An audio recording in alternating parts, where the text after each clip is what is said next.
Bonjour à tous. Allez donc, c'était fastidieux. À chaque fois, je me rappelle plus comment on fait avec les nouvelles fonctionnalités, là, le direct. Bon, bah, ça y est, j'ai réussi. C'est le principal. C'est, on est là. Donc, aujourd'hui, donc, je vous ai promis un live sur les secrets du naturopathe. Donc, j'avais envie de vous parler de ces secrets qu'ont les naturopathes. Qu'est-ce que c'est que ce métier? Qu'est-ce qui le caractérise à la fois au niveau du métier et au niveau de sa façon de pratiquer. Est-ce qu'il y a des personnes qui sont là, qui sont présentes? Si oui, je veux bien que vous me fassiez un petit coucou. Et comme je vous l'ai proposé, que vous posiez vos questions en direct dans la barre de chat, j'y répondrai avec plaisir. Déjà, est-ce que vous avez des questions sur le métier de naturopathe? Et de deux, est-ce que vous avez des questions sur votre santé personnelle? Donc première règle, premier secret du naturopathe, il sait qu'il ne sait pas. Ça veut dire que la nature est tellement bien faite et tellement complexe, elle a plein de lois, de règles qui lui sont propres. Et donc la première règle du naturopathe, c'est d'être humble et de savoir qu'il ne peut pas tout savoir. Et que il y a plein de choses qui existent, notamment et surtout dans le domaine de la santé au naturel, et qu'on découvre tout juste. Donc vraiment, la première chose, c'est d'être humble et de savoir que il y a plein de choses qui existent. Il y a des découvertes tous les jours. C'est pas forcément les recherches qui sont les plus poussées, les recherches sur la nature et sur les lois de la nature. Et pourtant, je pense qu'on aurait beaucoup à s'en inspirer parce que la nature est faite pour vivre en harmonie, pour que les espèces s'équilibrent entre elles, pour qu'il n'y ait pas une prépondérante par rapport à l'autre. Donc je pense qu'on aurait beaucoup à apprendre de ça. Et notamment Idriss Aberken, que je suis, parle beaucoup de la nature et des inspirations de la nature et des découvertes, notamment technologiques, mais aussi dans le médicament, hein, qui sont issues de l'observation de la nature. Après, de façon ancestrale, on a tout ce qui est chaman, guérisseur, qui savait se connecter à la nature et qui savait entreprendre de soigner les gens avec elle. Donc, il y a beaucoup de théories qui disent, notamment en naturopathie, que d'une part, la nature est parfaite, et d'autre part, elle nous offre tout ce dont on a besoin pour vivre et survivre, en fait. Hein. Donc, l'idée, c'est d'être humble par rapport à tout ça, d'observer la nature, de se mettre dans la nature et de vivre avec ses lois et de essayer de faire valoir ces lois, de les faire comprendre aux gens pour qu'ils se les approprient et qu'ils puissent vivre dans la meilleure santé possible. Deuxième loi, deuxième secret du naturopathe, il prend en compte une personne et non une maladie. C'est-à-dire que on va pas chercher un symptôme et on va pas chercher à corriger le symptôme et uniquement ça. On va vraiment chercher à connaître la personne. On va se connecter à la personne, quel est son mode de vie, quelle est son hérédité, quelle est sa physiologie, comment son corps fonctionne, comment ses émotions fonctionnent, comment il se nourrit, comment il vit quotidiennement, quel est son travail. Et tout ça, ça s'appelle la prise en charge holistique de la personne, c'est-à-dire dans sa globalité.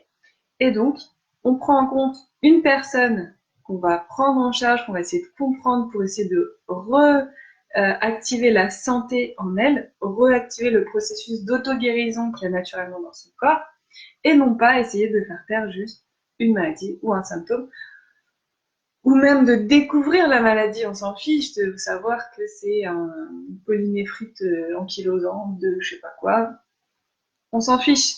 Ce qu'on veut, c'est quelle est l'origine du mal, entre guillemets. Est-ce que c'est d'origine inflammatoire? Est-ce que c'est un, les intestins qui fonctionnent pas bien? Est-ce que c'est les émotions qui prennent trop le dessus sur le fonctionnement hormonal? On va vraiment essayer de découvrir quel est le fonctionnement principal du corps et quelle est du coup si jamais il y a une problématique à régler, le dysfonctionnement principal du corps, qu'est-ce qu'il y a autour aussi et comment on peut aider le patient à la fois dans son hygiène de vie et dans ses croyances, dans ses façons de vivre déjà. Comment on va l'aider à restaurer sa bonne santé. Donc, deuxième secret du naturopathe, on prend en compte une personne de façon holistique, globale, et non pas une maladie.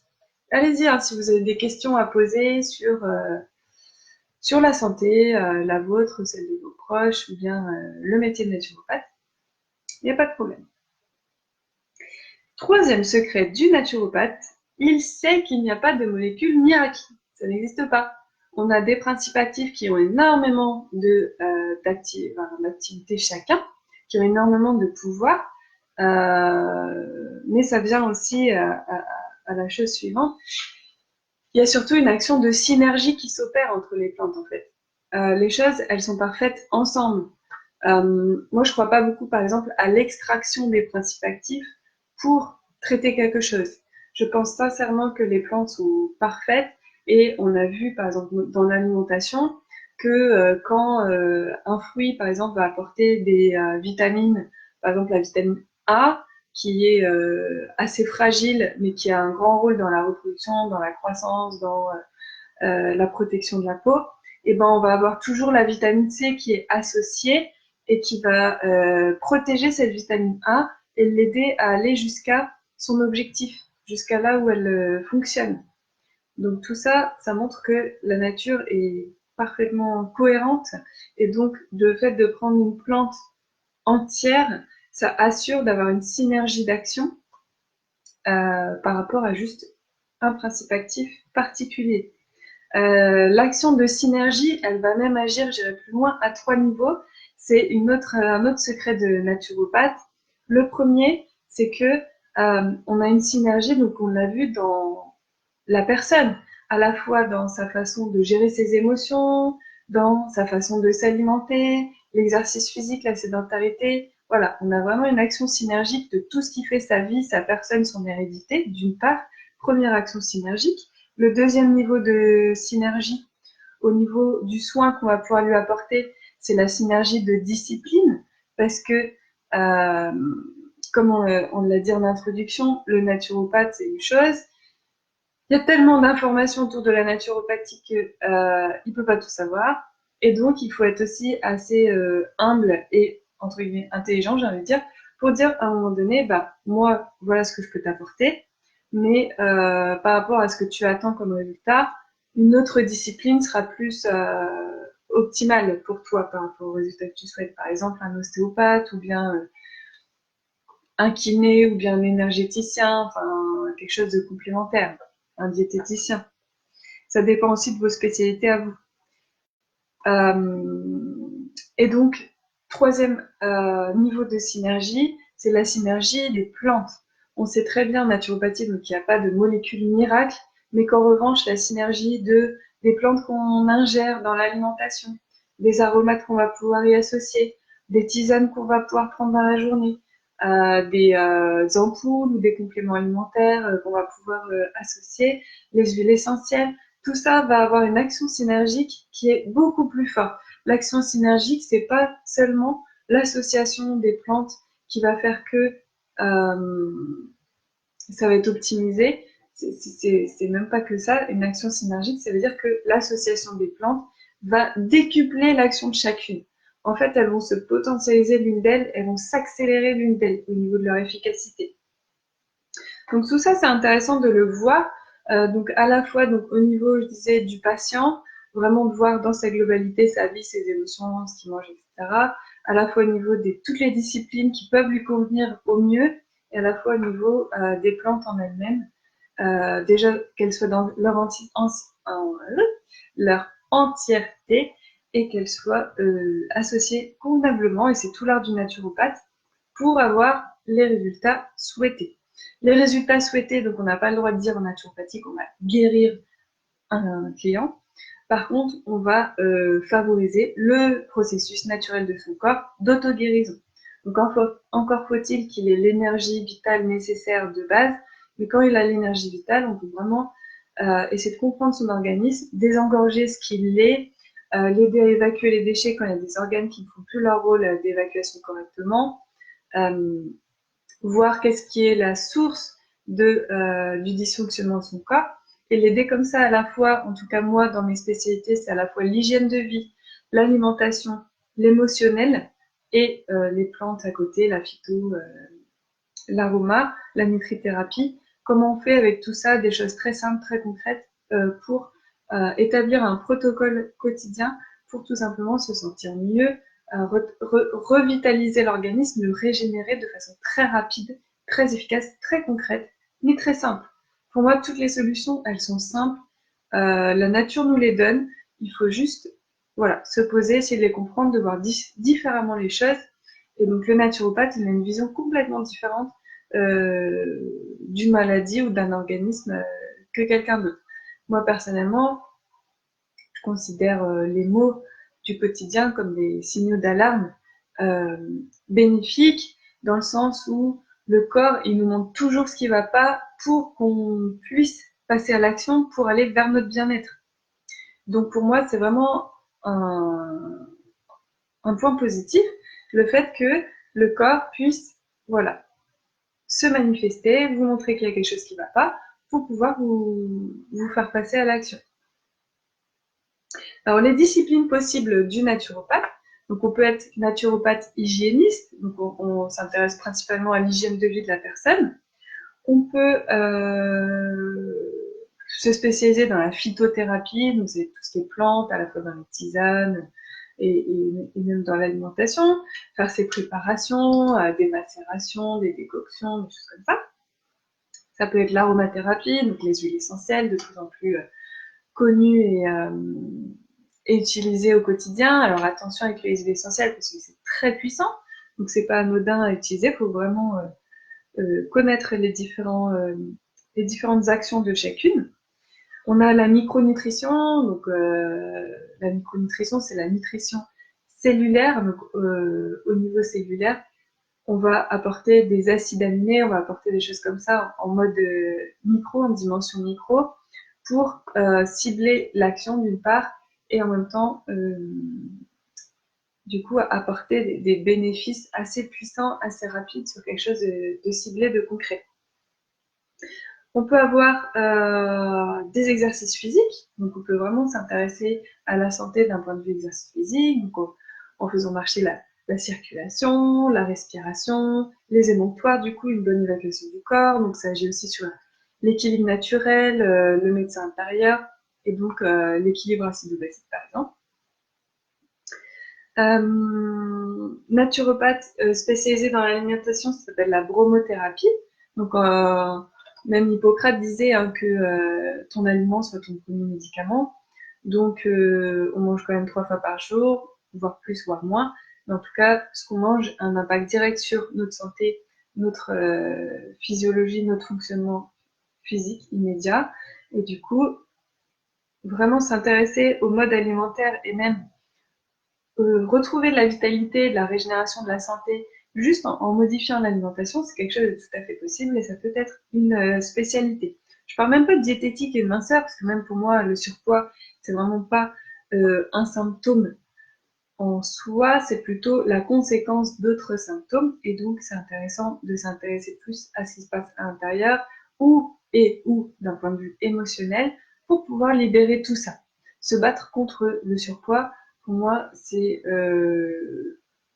pas une vraie cause en fait. C'est pas, on se trompe de combat quoi. C'est qu'il y a d'autres choses à l'intérieur qui fonctionnent pas bien et donc on peut vraiment optimiser par l'alimentation notamment. Donc l'hygiène neuro-émotionnelle, ça peut être aussi. Donc voilà, fonctionnement neurologique, tout ce qui est neurosciences, gestion des émotions, ça c'est primordial et d'ailleurs c'est un chapitre phare dans ma formation. Comment à la fois le système nerveux et les émotions vont pouvoir agir sur notre santé et comment on peut reprendre le pouvoir dessus. L'iridiologie, donc ça c'est l'étude de l'iris de l'œil. Donc il y a des naturopathes qui, en observant l'iris, peuvent vous dire votre état de santé, quels organes vont bien, lesquels ne vont pas bien. C'est assez bluffant. Il y en a aussi qui le font avec la langue, en regardant l'état de votre langue, et notamment c'est les petites viscosités qu'il y a dessus, leur qualité, et du coup ça leur indique les surcharges éventuelles que vous avez. Il y a la lithothérapie, donc ça c'est spécialité avec les pierres, en quoi les pierres sont soignantes ou peuvent rétablir, rééquilibrer des énergies. La réflexologie, donc la réflexologie plantaire ou bien réflexologie autre par l'acupuncture par exemple, tout ce qui est du shiatsu par exemple, des points d'énergie au niveau du corps, et donc rétablir encore une fois une harmonie, un équilibre au niveau des énergies. Donc il y a aussi bien sûr tout ce qui est énergéticien, magnétiseur. La pneumologie, elle s'intéresse à tout ce qui est respiratoire, et donc une bonne qualité respiratoire invite à une bonne santé, notamment bon transport d'oxygène, donc bon fonctionnement de toutes les réactions métaboliques du corps. Donc, très intéressant aussi. L'actinologie, avec l'énergie de la lumière, etc.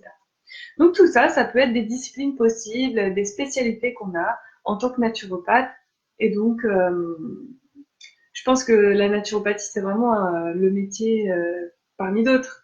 Mais c'est un des métiers de demain. C'est-à-dire qu'aujourd'hui, les naturopathes que je connais, ils exercent vraiment avec leur personnalité. C'est vraiment ça qui fait la différence et qui fait que vous allez voir l'un plutôt que l'autre. Ça va être en fonction de son personnage, de son énergie, de ce qu'il vous envoie, de ses croyances, sur ce sur quoi il travaille, si ça vous correspond ou pas. Et c'est en cela aussi que c'est intéressant parce que les métiers de demain, ils seront faits en fonction de chacun, de la personnalité de chacun. Et donc, c'est une façon aussi de créer et de se libérer et d'être authentique que d'exercer dans des conditions comme ça. Donc, pour moi, alors, dernier secret du naturopathe, parce que j'ai envie que cette vidéo elle soit courte, je vois que vous n'avez pas beaucoup de questions. Dernier secret du naturopathe, pour moi, la bonne santé est due à un certain équilibre de quelques piliers, donc notamment la flore intestinale. On sait très bien qu'une personne malade, peu importe sa maladie, je dis malade, mais ça peut être même un surpoids par exemple, eh bien, on n'a pas la même flore intestinale qu'une personne dite saine. Et donc, la qualité de la flore intestinale, c'est indispensable pour une bonne santé. Qu'est-ce qui agit sur la flore intestinale? Les émotions. Ça agit directement sur le centre nerveux l'estomac. On a le ventre noué, on est stressé, quand on est stressé, etc. Ça agit directement sur la qualité de la flore intestinale et vice-versa. Donc ça, c'est prouvé, la flore intestinale agit aussi sur l'esprit. Quand on a une flore de mauvaise qualité ou qui n'a pas l'alimentation qu'elle désire, etc., ça envoie des messages au cerveau, etc., et on peut être assez morne. Pareil avec le transit, en fait. D'ailleurs, l'expression comment ça va, à l'origine, c'était comment allez-vous, c'était comment allez-vous à la selle. Hein. Donc, c'est vraiment pour dire que le transit montre bien l'état de santé de la personne. Et donc ça, c'est vraiment un pilier de la santé, la qualité de la flore intestinale, la qualité du transit, la qualité du coup des émotions qui vont avec, de l'alimentation qu'on lui donne. C'est un pilier de la santé. Le second, c'est l'exercice physique et ou la sédentarité et ou la mauvaise respiration, tout ce qui est autour de ça. Oui, l'oxygénation du corps par le fait d'aller à l'extérieur, de faire du sport ou de bien respirer. C'est vraiment très important à la fois pour désacidifier l'organisme, pour améliorer la circulation du sang dans tout l'organisme et optimiser les réactions métaboliques. Les réactions métaboliques, quand elles sont incomplètes parce que on manque de vitamines et de minéraux, les vitamines elles sont apportées que par l'alimentation, et ou d'oxygène, elles sont incomplètes, elles provoquent de l'acidité, la mutation ou la mort de la cellule. Donc, évidemment, l'oxygénation fait partie, via notamment l'exercice physique, d'une bonne santé. Le système nerveux et donc le système émotionnel, donc la neuroergonomie, tout ça, les neurosciences, le cerveau, son fonctionnement, les émotions, Ça, c'est très important pour une bonne santé. On a prouvé que ça agit sur le système nerveux, ça agit sur les hormones, tout ce qui est maladie hormonale, la thyroïde, etc. Oui, il y a une part émotionnelle héréditaire, mais il y a aussi une part de notre propre gestion des émotions. Et donc, pour moi, c'est un élément pilier de la bonne santé que de gérer ses émotions.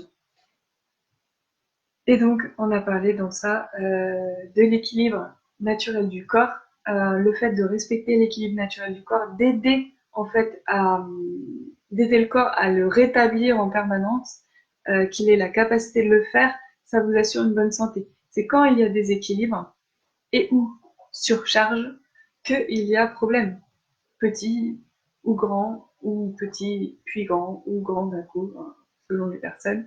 Mais le fait de, voilà, de maintenir cet équilibre, d'être capable de ressentir quand il y a quelque chose qui ne fonctionne pas, donc rien que par des signes comme les petites douleurs, ne pas bien aller à la selle, avoir des réactions cutanées, perdre ses cheveux, faire de l'œdème, enfin, plein de petits mots du quotidien peuvent vous montrer déjà une certaine forme de fonctionnement de votre organisme. Et donc, ce sur quoi vous devez euh, travailler, c'est pas vraiment ça, mais voilà, vous êtes fragile. Moi, je suis fragile des vaisseaux sanguins, c'est héréditaire, mais c'est aussi certainement mon mode de vie. Donc, il faut que je fasse attention à renforcer ma circulation, mon système sanguin quotidiennement par ce que je vais prendre en tisane. Au lieu, je sais pas, prendre du breakfast tea, je vais prendre du coup de la feuille de cassis, de la vigne rouge qui est très bonne en plus. Et je m'en porte pas plus mal et au moins ça favorise mon système. En fait, c'est remettre une logique dans notre mode de vie quotidienne par rapport à nous, notre fonctionnement. Et donc, c'est vachement intéressant de connaître aussi son fonctionnement par rapport à ça. Du coup, va en découler notre mode de vie. Voilà, moi, je fonctionne comme ça émotionnellement, donc je vais travailler là-dessus. Au niveau physique, je suis fragile de ce niveau-là, que ce soit d'un point de vue héréditaire ou par les mots que j'observe. Ok, bah, je vais faire plutôt attention là-dessus dans mon alimentation ou dans les tisanes que je vais prendre ou les compléments alimentaires. C'est quelque part mieux se connaître aussi, prendre conscience de comment on fonctionne et optimiser notre fonctionnement dans le respect de soi, dans l'amour de soi, et puis pour tout simplement optimiser notre véhicule qui est notre corps dans notre vie pour la vivre le mieux possible au quotidien, réussir nos objectifs, avoir la bonne énergie, faire tout ce qu'on veut en fait. C'est une acquisition de la liberté aussi de prendre soin de soi et notamment de son corps et d'apprendre à se connaître.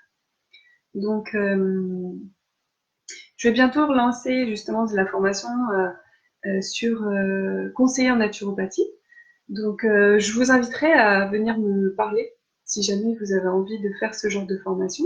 Ça n'engage à rien, vous me parlez en message privé et puis vous me demandez un petit peu vos interrogations par rapport à ça, par rapport à ce métier-là, par rapport à cette formation-là, qu'est-ce qu'elle vous apporte, quels sont vos projets, et puis on en discute. Hein, comme je vous l'ai dit, moi, je cherche vraiment à aider les gens qui le souhaitent à transformer leur vie pour qu'elle ressemble de plus en plus à eux de façon authentique, de façon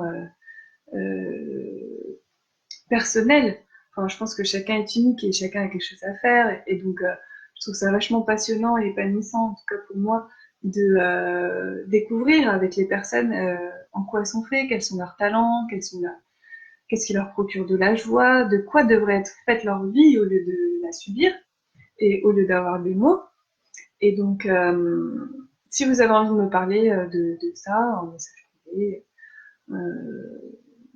n'hésitez pas.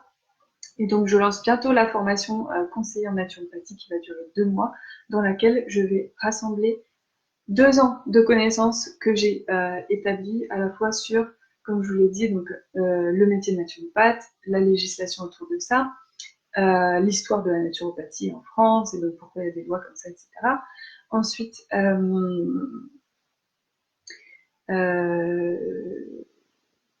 j'en ai perdu le fil de mon enthousiasme.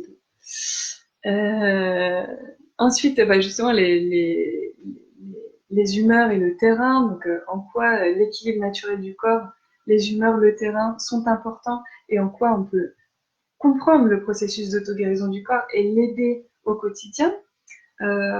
Ensuite, on voit les principales maladies sociétales et en fonction de leur origine, si c'est inflammatoire, si c'est d'origine de surcharge, de nous guider vers les portes qui sont fermées, les chemins d'accès qui empêchent le bon fonctionnement du corps. Et ensuite, on voit donc le chapitre système nerveux et émotions. La gestion des émotions, en quoi les émotions et le système nerveux agissent sur la santé et comment aider les patients à reprendre le pouvoir sur ça. Et ensuite, on parle donc de la digestion, la flore intestinale, l'alimentation, les différents modes d'alimentation, que ce soit cuisine vivante, lactofermentation, euh, les bonnes associations alimentaires, les modes de cuisson, l'alimentation hypotoxique, donc pour vous donner une vision d'ensemble de ce qui se fait pour et de parler de chaque discipline pour que vous fassiez votre propre point de vue. L'objectif, c'est vraiment de vous approprier ce métier, cette pratique, pour que vous puissiez le faire avec votre identité par la suite. On voit aussi les bases de la phytothérapie, de l'aromathérapie, de la nutrithérapie, donc ça, c'est les compléments alimentaires. Et les fleurs de bac et les minéraux, les oligo-éléments. Quoi d'autre? On fait bien sûr des cas concrets très régulièrement dès le milieu de la formation, dès le quart même de la formation. On fait des cas concrets pour que vous ayez petit à petit des schémas comme ça qui se font, des chemins d'accès qui se font, pour vraiment être capable de relier en fonction de ce qu'on vous dit, de la personne, son mode de vie, etc., sa façon de s'alimenter, ses émotions. Ok, elle a ça comme mot, comme symptôme. Qu'est-ce que ça veut dire? Quels sont les liens entre eux? Qu'est-ce qui va l'aider dans son pouvoir d'auto-guérison, de régénération et par rapport à ses croyances et ce qu'elle aime faire au quotidien, comment je vais pouvoir lui poser un protocole personnalisé et avoir des résultats rapidement. Voilà ce que je vous propose. Donc, si vous avez des questions, n'hésitez pas à les mettre de toute façon en commentaire, même après, une fois cette vidéo terminée. Elle reste en replay et je reste à votre disposition même en personnel, en MP, pour des infos plus perso que vous n'avez pas envie de mettre comme ça en public. Je vous dis à très bientôt et je vous souhaite un excellent après-midi. Bisous!